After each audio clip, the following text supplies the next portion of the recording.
Hello everyone, this is Venugopal Gona, lecturer in physics, Government Junior College, Ramannapeta, Yadadri, Bhonagiri district. In this video, I am going to explain you physics second year second lesson, that is ray optics and optical instruments. కిరణ దృశ్య శాస్త్రము మరియు దృక్ సాధనాలు అనే రెండవ lesson గురించి మనం ఈ వీడియోలో తెలుసుకోబోతున్నాం. First of all, in this syllabus we are having the nature of the light. We are going to discuss the nature of the light. The first scientist who made the attempt to understand the nature of the light is Descartes. But his theory was developed by Newton and hence it is called as Newton's theory. Newton named the light, light has a particle nature and he called the particles as corpuscles. Hence it is called as Newton's corpuscular theory. So let us see what are the postulates of this theory here. You can see the first one here. Newton proposed that a source of light emits many minute, elastic, rigid and massless particles called corpuscles. That means any source of light will emit very small particles which will have no mass, which are elastic and rigid, and they will travel in all directions. So second one, these particles travel through a transparent medium at very high speed in all directions along a straight line. So they will travel in all directions. In transparent media means maybe air or vacuum. They will travel with very high speed. That is, speed of light is 3 into 10 power 8 meter per second. These corpuscles enter our eye and produce the sensation of vision. And you know that here how we can see an object here. An object can be seen when light falls on that and reflects to our eye, we can able to see the object here. Here Newton says that the corpuscles whenever touch our eye, they are going to produce what here? Sensation of vision. Okay. Fourth one, somebody asked, what, you know that white light consists of some 7 colors. So what is the reason for 7 colors? So for that Newton said that different sizes of the corpuscles are responsible for different colors. So you can see the fourth one, due to different sizes of the corpuscles, so they produce different colors here. And the last one, but it is very important. So what is meant by reflection? Somebody asked what is meant by reflection. Newton said that reflection is due to repulsion. That means when the corpuscles are repelled by matter, we get reflection. Then what is refraction? So then Newton said that when corpuscles are attracted, that results what here? Refraction. So reflection is by repulsion, refraction is by attraction, as per this Newton's corpuscular theory. Okay, and this attraction will give you what here? An idea that whenever the corpuscles are attracted by matter, their speed will increase. So as per this theory, speed of light is more in denser medium than in rarer medium. Okay. ఈ లెసన్లో మనకి మొదట ఉన్న topic ఏంటంటే కాంతి యొక్క స్వభావాన్ని గురించి చర్చించడం. మొట్టమొదట కాంతి యొక్క స్వభావం గురించి మనకి చెప్పింది ఎవరంటే డెస్కార్టెస్ అనే శాస్త్రవేత్త. కానీ ఇతని సిద్ధాంతాన్ని న్యూటన్ అభివృద్ధి చేసి దాన్ని ఒక సిద్ధాంత రూపంలో మనకి చెప్పడం జరిగింది. దాన్నే మనం ఇక్కడ న్యూటన్ కణ సిద్ధాంతము అని అంటాం. సో ఈ సిద్ధాంతంలో ఏముంటాయి అంటే మనకి కావలసిన, దీన్ని కణ సిద్ధాంతం ఎందుకంటారంటే న్యూటన్ కాంతికి కణ స్వభావాన్ని ప్రతిపాదించాడు. మరి ఈ సిద్ధాంతంలోని ప్రతిపాదనలు మనం చూద్దాం. మొదటిది ఏంటంటే ఈ సిద్ధాంతం ప్రకారం కాంతి జనకాలు అనేక ద్రవ్యరాశి లేని దృఢమైన స్థితిస్థాపక కణాలను అన్ని దిశలలో ప్రసారం చేస్తాయి. అంటే ఏ కాంతి జనకమైన కాంతిని కణాల రూపంలో ప్రసారం చేస్తాయి. వాటికి ద్రవ్యరాశి ఉండదు, అవి దృఢంగా ఉంటవి మరియు స్థితిస్థాపకతను కలిగి ఉంటాయని చెప్పాడు. మరి సెకండ్ ఏంటంటే ఈ కణాలు గరిష్ట వేగంతో పారదర్శక యానకంలో సరళ రేఖా మార్గంలో ప్రయాణిస్తాయి. అంటే ఇక్కడ పారదర్శక యానకం అంటే ఏంది? గాలి లేదా శూన్యంలో అత్యంత వేగంగా, అంటే మీకు తెలుసు కాంతి వేగం 3 × 10⁸ మీటర్ పర్ సెకండ్ వేగంతో సరళ రేఖా మార్గంలో ఇవి ప్రయాణించడం జరుగుతుంది. ఇక మూడోది, ఇవి ఎప్పుడైతే మన కంటిలోకి ప్రవేశిస్తాయో మనకు దృష్టి జ్ఞానాన్ని కలగజేస్తాయి. అంటే మీకు తెలుసు, ఒక వస్తువుని చూడాలంటే మనకు కాంతి వస్తువుపై పడి మన కంటిని చేరాలి. అవి చేరడం ద్వారా మనకి దృష్టి జ్ఞానం అనేది కలుగుతుంది. అంటే ఇంకొకటి మీకు తెలుసు, తెల్లని కాంతిలో 7 వర్ణాలు ఉంటాయని మీకు తెలుసు. మరి ఇవి ఎందుకు వచ్చాయంటే దానికి న్యూటన్ ఏం చెప్పాడంటే, మనకి ఈ కణాల యొక్క వేరు పరిమాణాల వల్ల మనకి తెల్లని కాంతిలో వేరు వర్ణాలు ఏర్పడ్డాయని చెప్పాడు. ఇక నెక్స్ట్, మరి పరావర్తనం అంటే ఏంది అంటే, పరావర్తనం అనేది ఎందుకు వస్తుందంటే ఎప్పుడైతే తలాలు కణాలను వికర్షిస్తాయో పరావర్తనం సంభవిస్తుంది, ఎప్పుడైతే ఆకర్షిస్తుందో అప్పుడు వక్రీభవనం సంభవిస్తుంది అని చెప్పడం జరిగింది. సో ఈ 5th పాయింట్ వల్ల మనకి ఏం తెలుస్తుందంటే, ఎప్పుడైతే కణాలను తరాలు ఆకర్షించి వక్రీభవనం జరుగుతుందో అప్పుడు మరి ఏమవుతుందంటే మరి వాటి వేగం అనేది పెరుగుతుంది. కాబట్టి న్యూటన్ ఏం చెప్పాడంటే, ఈ కాంతి యొక్క వేగం విరళ యానకంలో కంటే సాంద్రతర యానకంలో ఎక్కువ అని చెప్పాడు. అంటే గాలిలో కంటే నీటిలో కాంతి వేగం ఎక్కువగా ఉండొచ్చు అని చెప్పడం జరిగింది. So let us see what are the merits of this Newton's corpuscular theory. So Newton's corpuscular theory successfully explained the phenomena of reflection, refraction and rectilinear propagation. That means this theory, because he said that reflection is due to repulsion, refraction is due to attraction, and they goes in straight line. So these three things were explained successfully. And also, as I said, this theory says what here, speed of light is more in denser medium than in rarer medium. So speed of light is more in denser medium than in rarer medium. This point is very important. This is a wrong assumption given by Newton. Later it was corrected. Okay, so these are the merits of Newton's corpuscular theory.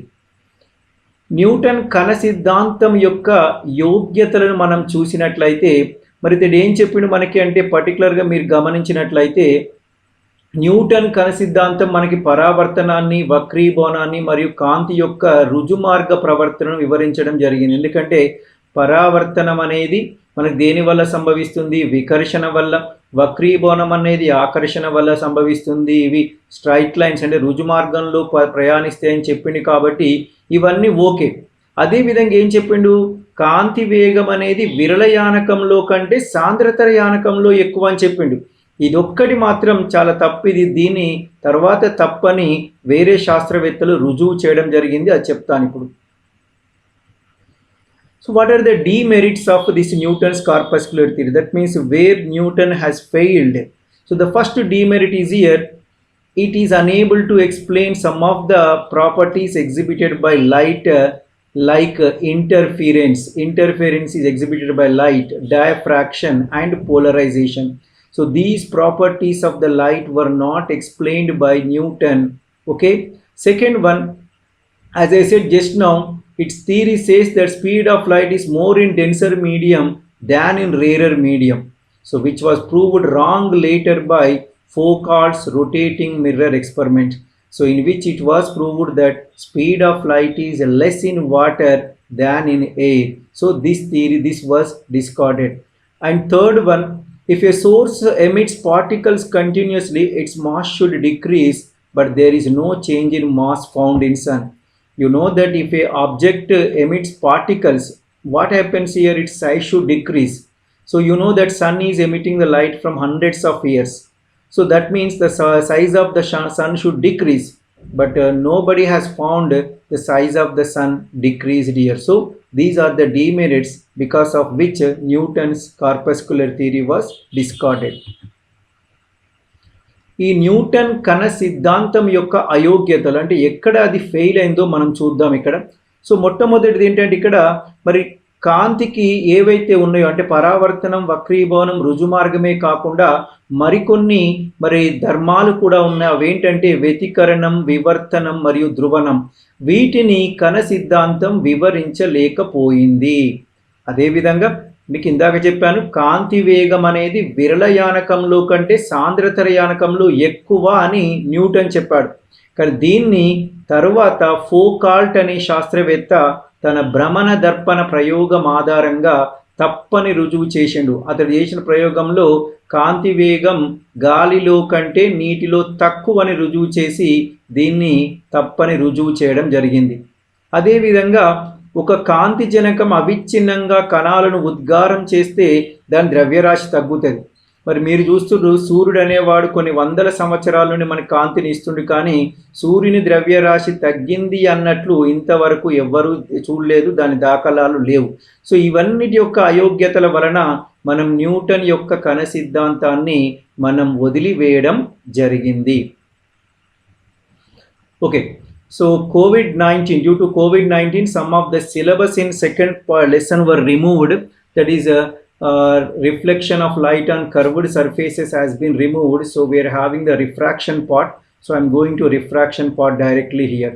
Okay. Refraction of light. Kanti Vakri Bhavanam. So what this refraction of light says here? So let us consider AB is a one surface separating two media. This is medium 1, this is medium 2. Its refractive index is mu1, this refractive index is mu2. This I am calling as a rarer medium, this I am calling as a denser medium. So this is incident ray. When incident ray comes and strikes, this is the normal. So what happened? You can see it is not going straight, instead it is bending. So why this bending is called as here refraction here. This is called angle of incidence I, this is called angle of refraction R. So when the light ray is going from rarer to denser medium, it is bending towards the normal. Bending towards the normal, here I will be greater than R. Now here in the second figure, AB is the interface separating two media, and this is the incident ray here. Okay, this is the normal, this is the angle of incidence.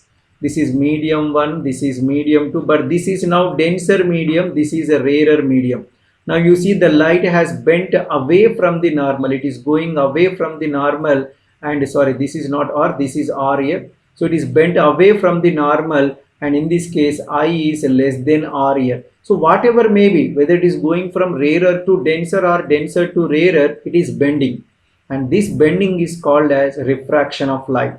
So what is the definition here? The bending of light at an interface or the boundary separating two media is called as here refraction of light. Refraction of light. I will show you the definition next in the next slide.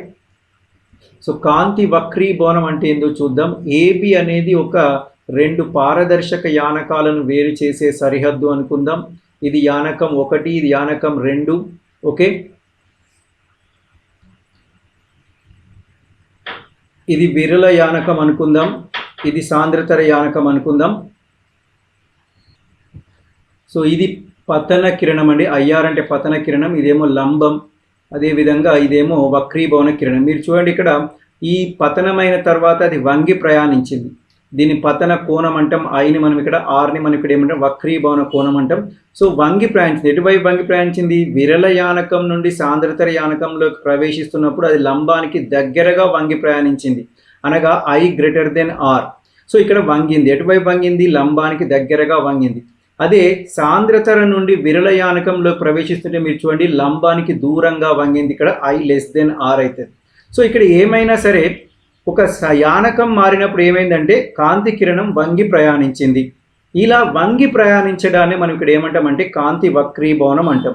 So రెండు యానకాలను వేరు చేసే సరిహద్దు వద్ద కాంతి కిరణం వంగి ప్రయాణించడాన్ని మనం ఇక్కడ ఏమంటామంటే వక్రీభవనం అంటాం. Look at here all of you the definition here. The bending of light at an interface separating two media is called as refraction of light. రెండు యానకాలను వేరు చేసే సరిహద్దు వద్ద కాంతి కిరణం వంగి ప్రయాణించడాన్ని మనం ఇక్కడ ఏమంటామంటే వక్రీభవనం అంటాం. ఇది వక్రీభవనం యొక్క నిర్వచనం అండి, చాలా ఇంపార్టెంట్ ఇక్కడ. Okay, now let us see the laws of refraction. So laws of refraction means like laws of reflection, we are having laws of refraction. So the first one is the incident ray, the reflected ray and the normal lies on same plane. You have seen in the earlier slides here. So the three lines, that is the incident ray, see here, the incident ray, the refracted ray, this is refracted ray, and the normal, three lies on same plane. That means we are able to show it on the same plane. So that's why the first one is what here, incident ray, refracted ray, and normal lies on same plane. Okay, and second one is what here, the refraction of light obeys Snell's law. That is ratio of sine of angle of incidence and sine of angle of refraction is always constant, and it is equal to refractive index of denser medium with respect to rarer medium.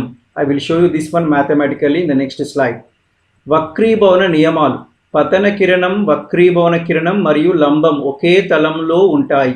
మీరు ఇందాక చూసిరు ఇక్కడ ఈ మూడు కూడా మీరు గమనించినట్లయితే ఎట్లా ఉన్నాయండి ఇక్కడ చూడండి. ఇక్కడ ఇది పతన కిరణం, ఇది వక్రీభవన కిరణం, ఇది లంబం, మూడు కూడా ఒకే తలంలో ఉన్నాయి. ఓకేనా? సో అందుకే మూడింటి మనం ఒకే తలంలో ఉన్నాయని చెప్పడం జరుగుతుంది. రెండవది ఏంటి అంటే కాంతి వక్రీభవనం స్నెల్ నియమాన్ని పాటిస్తుంది. అనగా పతన కోణం యొక్క సైన్ విలువ మరియు వక్రీభవన కోణం యొక్క సైన్ విలువలు నిష్పత్తి ఎల్లప్పుడూ స్థిరము మరియు ఈ విలువ సాంద్రతర యానకం యొక్క వక్రీభవన గుణకానికి సమానం. మరి ఇది ఎలా ఉంటుందో మనం ఇప్పుడు చూద్దాం ఇక్కడ. ఓకే, సో ఏమని చెప్పాను, sine Snell's law I'm going to write here.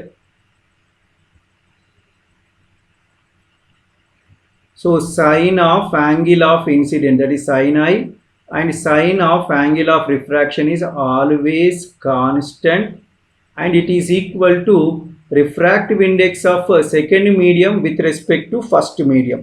Second medium with respect to first medium. This is mu 1 to 2, means the ray is going from medium 1 to medium 2.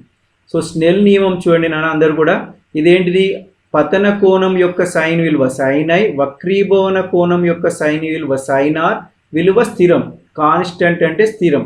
అది దేనికి సమానం, మ్యూ 1 to 2 అంటే మొదటి యానకం దృష్ట్యా రెండవ యానకం యొక్క వక్రీభవన గుణకానికి సమానము. అవున దీన్ని మనం స్నెల్ నియమం అంటాం. దీని స్నెల్ నియమాన్ని మనం ఈ విధంగా కూడా రాయొచ్చు. We can also right Snell's law like this, mu 1 sin I equal to mu 2 sin r, and if you write mu 2 by mu 1, then we are going to get what here, sin I by sin r. Okay, this can be written as like this, mu 1 to 2, Snell's law, Snell niyamam. Okay, for air or vacuum, గాలి లేదా శూన్యానికి mu 1 equal to 1 and we take mu 2 equal to mu, therefore we get mu equal to formula as what here, sin I by sin r. This is the simplified form of Snell's law. ఇది Snell నియమం యొక్క ఒక సరళ రూపము. అంటే first if the first medium is air or vacuum and second medium is having refractive index mu, Snell's law is like this. మొదటి యానకం గాలి లేదా శూన్యం అయి ఉండి రెండవ యానకం యొక్క వక్రీభవన గుణకం మ్యూ అయితే స్నెల్ నియమం మనం ఈ విధంగా రాస్తామండి.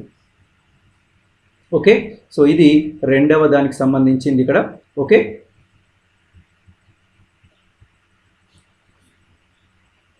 Okay, the next topic is here critical angle.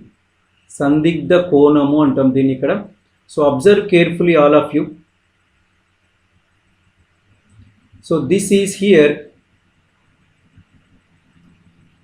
this is a denser medium, Sandratara Yanakam, and this is a rarer medium, that is Virala Yanakam. And you know the light rays are going from denser to rarer. You know when they are going from denser to rarer, they bends away from the normal. కాంతి కిరణాలు సాంద్రతర యానకం నుండి విరల యానకంలోకి ప్రవేశించేటప్పుడు లంబానికి దూరంగా వంగడం జరుగుతుంది. మీరు ఇక్కడ గమనించండి, ఇక్కడ మొదటి కిరణం తీసుకుంటే I'm taking the first one, this is the first one, and this is the angle of incidence. You see angle of refraction, this is the ray 1 here, it is bending away from the normal, and this is the ray 2 here, its angle of incidence increased here and angle of refraction further increased here. This is I am calling number 2 here. Now this is the third one here. You can see angle is further increased here, but now the ray is going like this. The refracting angle is now, you can see how much here, it is 90 degrees. So in order to get the refracting angle 90 degrees, whatever the angle of incidence is there, this is called as critical angle. This is called as critical angle C. This is the critical angle C here. Okay, so what happened here, the light ray is going from denser to rarer, and if the angle of incidence for which the angle of refraction becomes 90 degrees is called critical angle of denser medium with respect to rarer medium. Critical angle of denser medium with respect to rarer medium. So ఒకసారి చూడండి ఫిగర్లో, ఎప్పుడైతే కాంతి కిరణం సాంద్రతర యానకం నుండి విరళ యానకంలోకి ప్రవేశిస్తుందో లంబానికి దూరంగా వంగడం జరుగుతుంది. మొదటి కిరణాన్ని చూడండి, పతన కోణం తక్కువగా ఉంది, వక్రీభవన కోణం ఎక్కువగా ఉంది. ఇది 1 and 1 చూపించడం జరిగింది.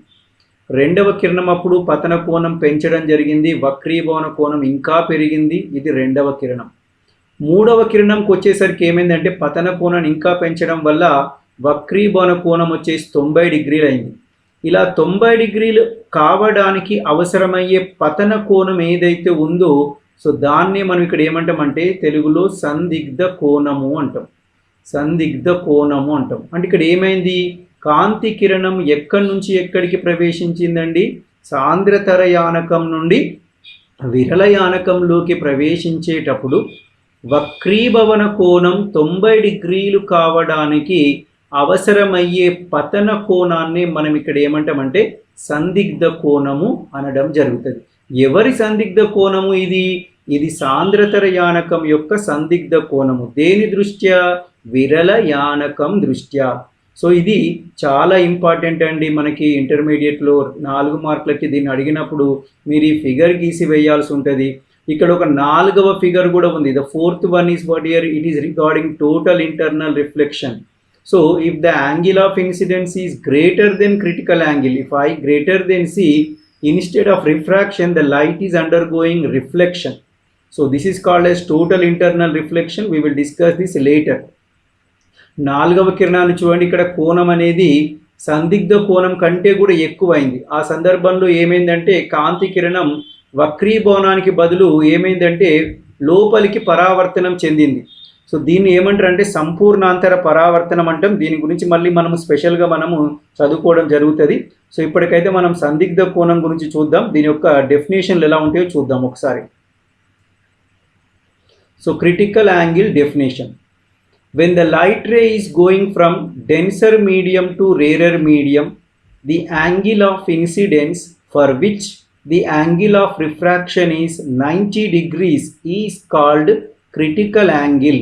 So this is the critical angle of denser medium with respect to rarer medium. That you should keep in mind. That you should keep in mind here. So it is the critical angle of only denser medium, not the rarer medium. For example, some of the critical angles I will tell you. So critical angle of water. Critical angle of water is almost 49 degrees. Critical angle of glass is almost 43 degrees.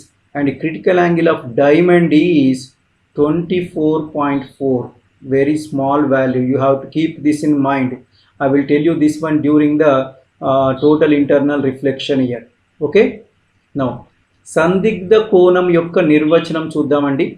కాంతి ఎక్కడి నుంచి ఎక్కడికి పోవాలి? ఒక కాంతి కిరణం సాంద్రతర యానకం నుండి విరళ యానకంలోకి ప్రవేశించేటప్పుడు వక్రీభవన కోణం 90 డిగ్రీలు కావడానికి అవసరమయ్యే పతన కోణాన్ని మనం ఏమంటామంటే సందిగ్ధ కోణం అంటాం.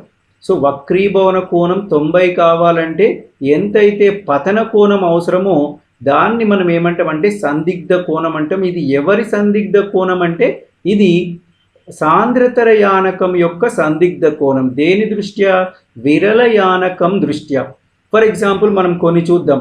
గాలి దృష్ట్యా నీటి యొక్క సందిగ్ధ కోణం 49, గాలి దృష్ట్యా గాజు యొక్క సందిగ్ధ కోణం ఆల్మోస్ట్ 43, అదేవిధంగా గాలి దృష్ట్యా వజ్రం డైమండ్ యొక్క వక్రీభవన గుణకం సందిగ్ధ కోణం 24.4 డిగ్రీస్ ఉంటుంది. సో ఎంత తక్కువగా ఉందో మీరు గుర్తుపెట్టుకోండి. మనకి సంపూర్ణాంతర పరావర్తనంలో ఇది మళ్ళీ చర్చకు వచ్చే అవకాశం ఉంది. దీని విలువ తక్కువగా ఉండడం వల్ల మరి అది ఏం చేస్తుందో మనము ఆ టాపిక్లో మనం చెప్పుకోవడం జరుగుతుంది. మరి ఇక్కడ ఈ సందిగ్ధ కోణానికి మనము సమీకరణం కూడా రాబడతామండి. అది ఎలానో చూద్దాం. ఇక్కడ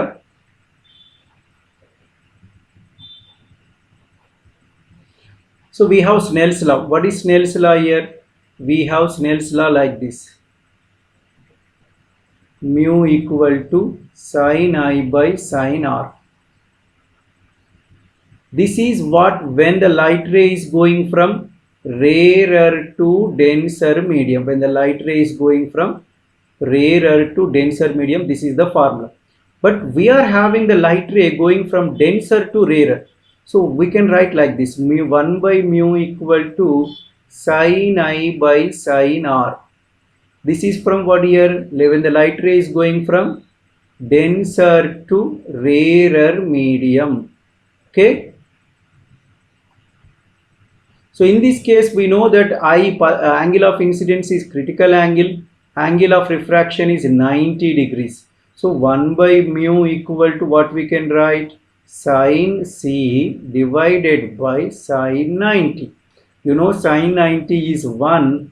Therefore sin C we get implies C equal to sin inverse of 1 by mu. So here 1 coming because the rarer medium is taken as air, we are getting 1. Otherwise you have to write the refractive index of that in the numerator. Okay, so C equal to what we got here? Sin inverse of 1 by mu, which is the critical angle formula and also relation between critical angle and refractive index of denser medium. చూడండి విద్యార్థుల Snell నియమం మనకి ఏంటంటే mu equal to sin I by sin R. ఎప్పుడు కాంతి విరల యానకం నుండి సాంద్రతర యానకంలోకి ప్రవేశించేటప్పుడు. మరి ఇక్కడ మనకి ఏమైంది? కాంతి ఎక్కడి నుంచి ఎక్కడికి పోతుంది? సాంద్రతర నుండి విరల యానకంలోకి ప్రవేశిస్తుంది. కాబట్టి నేను రివర్స్లో రాసిన 1 by mu equal to sin I by sin R. మనకి ఇక్కడ పతన కోణం ఎంత అండి? C అంటే సందిగ్ధ కోణం. మరి వక్రీభవన కోణం ఎంత అంటే 90. కాబట్టి 1 by mu equal to sin C by sin 90. sin 90 1 కాబట్టి ఈక్వల్ టు sin C అవుతుంది. అప్పుడు C ఈక్వల్ టు ఎంత అంటే sin inverse of 1 by mu. ఇది సందిగ్ధ కోణానికి మరియు వక్రీభవన కోణానికి మధ్య ఉన్న సంబంధం. సో ఇది సందిగ్ధ కోణానికి సంబంధించింది, చాలా ఇంపార్టెంట్. 4 మార్క్స్కి ఖచ్చితంగా అడిగే క్వశ్చన్. నిర్వచనము ఇది, అదేవిధంగా ఫిగర్ కూడా మీరు ఖచ్చితంగా నేర్చుకోవాలి. It's a very important one.